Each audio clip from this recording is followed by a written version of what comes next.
With the interviews, it's not about how much you know, it's about how much you can learn.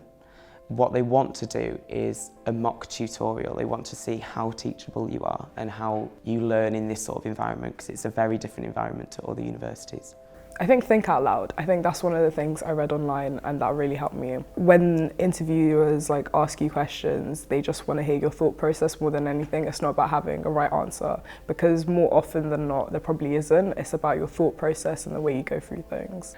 I'd say my number one piece of interview advice would be not to overly stress about it. If you mess up one interview, there's still lots of other really strong parts of your application that got you that interview in the first place. They're not there to see how much you already know, they're kind of there to see how much you can learn in that short space of time.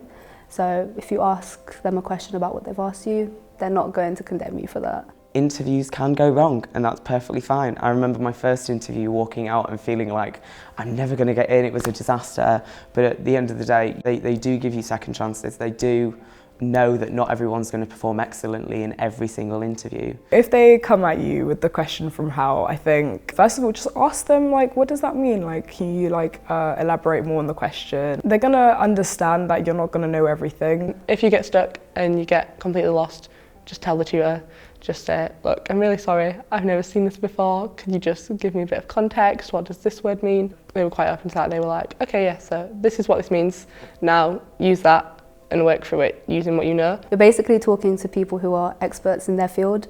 They're obviously very passionate about this, they dedicate their life to it. So to have a young person who's so interested in their subject, in their field, and showing their passion, I think you're going to come across really impressive.